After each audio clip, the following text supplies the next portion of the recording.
I'm very happy to be interviewing today Michelle Sabazian. I think I murdered that name, Michelle Shabazian. Yes. Congratulations, Michelle, for your article published in Authority magazine titled Five Keys to a Happy Lasting Marriage. Michelle is a marriage and family coach with over 15 years of experience helping people navigate a variety of challenges. She's earned two master's degrees, one in psychology, and very interesting to me, another in building construction and facility management. She blends clinical expertise with practical, real world solutions, and her ongoing studies in neuroscience and behavioral biology keep her methods grounded in the latest research. You had a successful career in marketing, but eventually became passionate about helping yourself and others build happy, loving marriages. How did that shift take place? I started in undergrad with the desire to study anthropology, and I was at Georgia Tech, and they didn't have that field, so I ended up studying applied psychology there. And I learned that Emory University next door had the neuroscience behavioral biology department. They had anthropology classes, so I was able to cross-register and take some courses there. And learning about how human beings functioned from a very microscopic level really brought my curiosity to its peak when I was in my early 20s. And from there, I realized that going out into the world and being able to be helpful to people was going to be a big part of what I ended up doing in my career. And I ended up finishing my undergraduate degree when I was very young, 21, 22 years old. And I realized even back then, I was like, I don't think I'm fully equipped yet to be able to go and help people be a therapist or psychologist or life coach or anything. So I was at Georgia Tech. I said, let me study something interesting. And I studied building construction and got my master's and went to Los Angeles and worked on A-list celebrity homes and 20 to 80,000 square foot homes. Really fun, very detailed work. I was a project estimator for a long time. And then went into, sales and marketing, starting up the online diamond jewelry industry from scratch when there wasn't, I mean, this was 2004. There was hardly anybody shopping online for anything. So I did that for many years. And when the economy tanked, in 08, 09, I went back to school and I studied my master's in psychology with an emphasis in marriage and family therapy. So I'm trained and educated just like any traditional therapist. But once I finished school and I got my thousands of hours of supervised training, I decided to use my knowledge and my education and the experience I had in a much more practical way. So I went under the umbrella of a life coach because that's much more broad and it's interactive and I can give feedback and guidance and direction, and my sessions are not the traditional 50-minute hour either. So I do intensive coaching. So it really makes a big impact in people's lives in one conversation, which my clients really enjoy. I love your story. It's kind of like following a thread until you Mhm. actually found the place where you belong. You qu- I'm quoting you.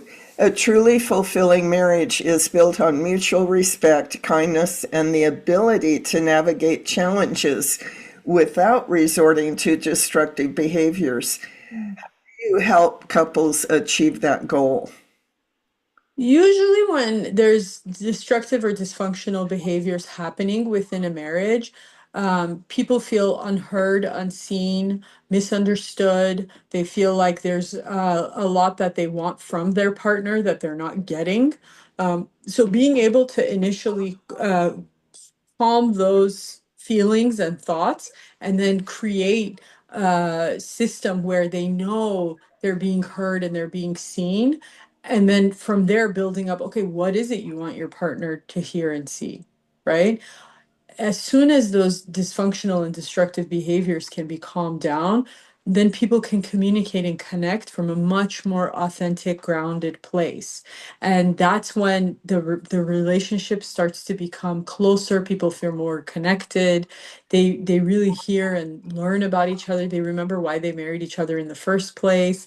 And then all of that kind of starts to fall into place. And then from there you can just grow together, which is it's a really lovely experience to see.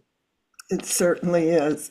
I know Yeah. coaching doesn't have the same restrictions as a licensed therapist, which is why I chose the coaching route as well.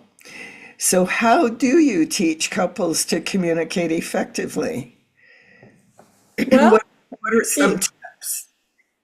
it's interesting because the most common call I've gotten in the last 15 years, first is from couples, and within that grouping of probably 80-85% of my calls, probably 90% plus of those people call me and they say, Michelle, we have a communication problem.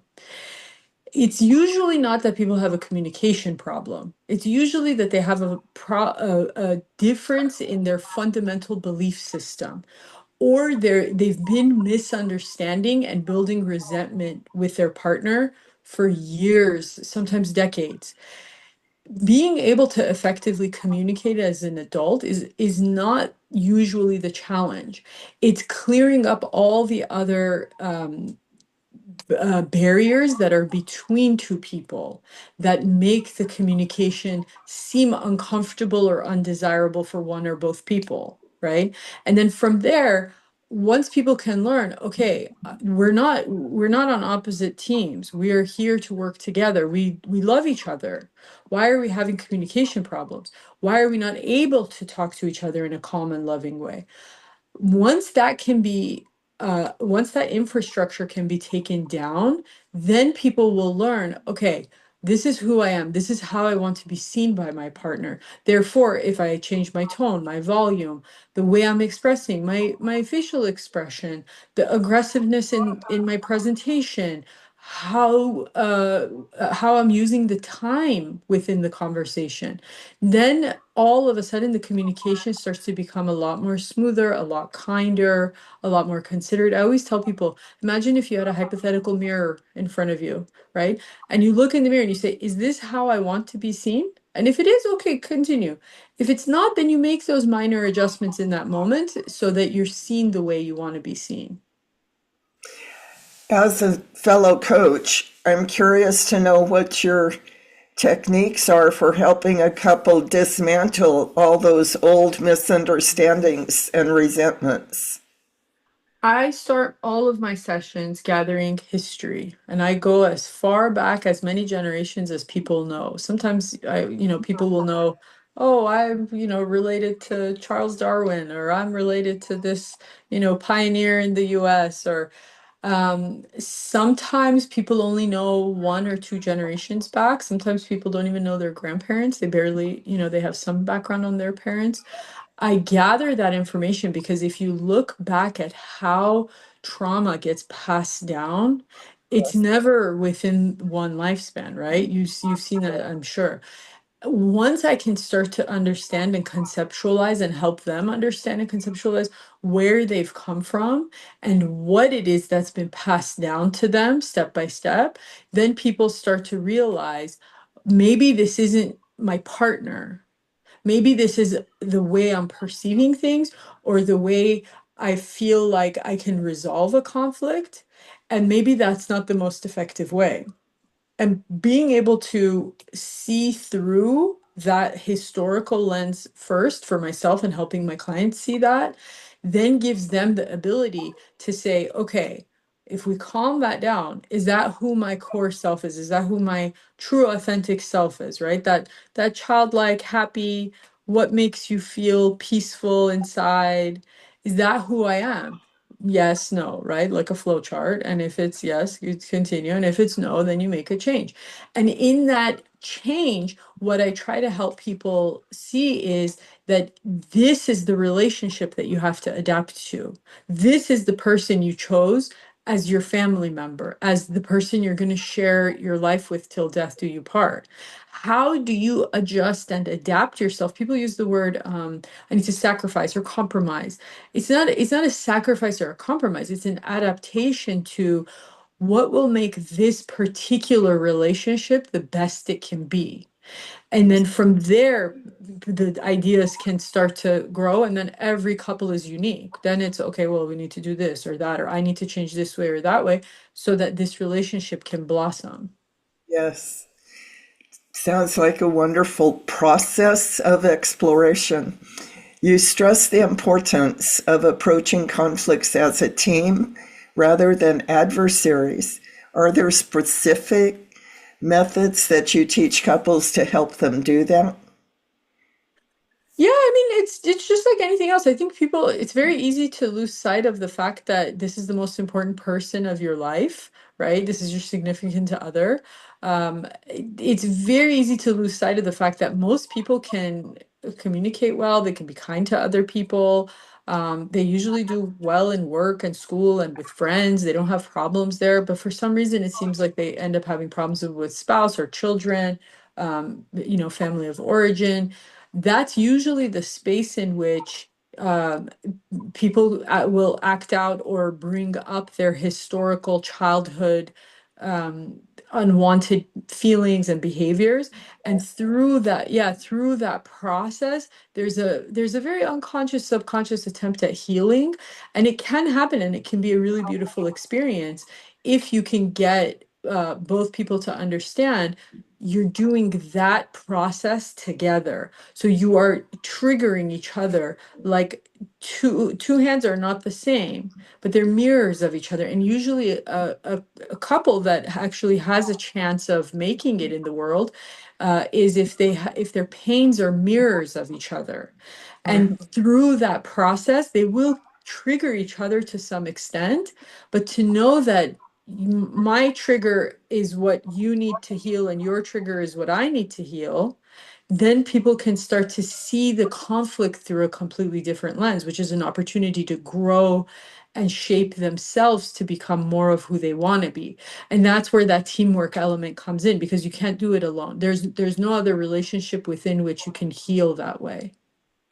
I agree completely. I think one of the higher purposes of marriage is to help each other heal. Yeah, it is. One of the tips you suggest in your article is to keep dysfunctional people out of your life. Can you give us an example of doing that? Yeah, I hear about that kind of stuff all the time. The some of the most common ones are work people that, whether it's if somebody, like if I have a couple and somebody's an owner of a company, and there's maybe, there's a secretary, or there's a woman that's, interested in said client's husband, or somebody that's causing problems in the household because they're imposing themselves too much or intervening. Things like that can be very dysfunctional. In-laws, of course, is another very common one, where there's too much involvement. There's people who have opinions. There's people who are unkind or mean or rude. There's friends that can be dysfunctional. I mean, the list goes on. There could be colleagues, but being able to put your marriage and your family system that you've created, whether it's children or any extended people that you live with, being able to put that as your priority gives the rest of your social structure a system where you know how to keep people at bay, and you know how to be polite and cordial and civil with some people, but keep them at a very far arm's length. Because if you allow it, some people are out to create problems. This is like, when children are in school, we say, oh, these are bullies, and this is how you deal with bullies, and make sure you have friends and all of that to back you up. And it's the same thing. Those people, those children grow up and they become adults, and then they bully other adults, and sometimes children as well. But being able to know that it is always 100% of the time okay to avoid bullies, it will change your life because nobody can please everyone, right? You will see that no matter what you do, that person will never be happy. They will keep coming after you. And anyone who's trying to make your life difficult will feel success if they achieve that and make your life difficult and create fighting between you and your partner. And there are people who, women, men, who are after your spouse. That is a real thing. And if you realize that's happening in your marriage, sitting down, talking about it, figuring it out, not putting blame, understanding that that might reveal something that you didn't see before. Those are much more important things to focus on than let's sit and figure out how to deal with this dysfunctional person in order to keep them in our life. I tell the couples I coach that their marriage needs a strong boundary around the marriage, and that no one to not share anything personal about their marriage with anyone that doesn't belong with that information. And Absolutely. with most of the couples, it's a parent or a sibling that wants to get in the middle of the marriage. Yeah, it never works. It Yeah, never of course. always causes trouble. Yeah. You stress your commitment to lifelong learning. You poured a lot of what you've learned into your book, Minute Love, Minute Life.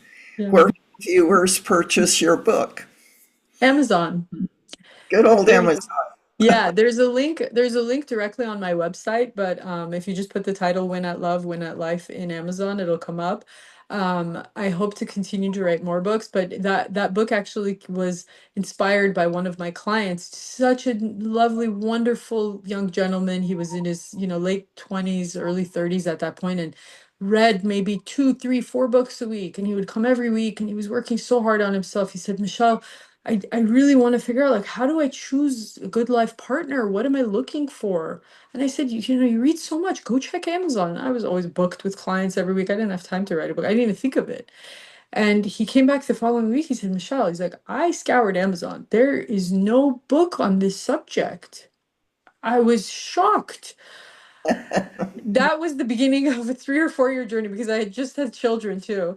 And that I wrote that book specifically for people who are looking to figure out, what do I even need to be thinking about? Where do I even start? How do I know what are the red flags that are a big deal or not?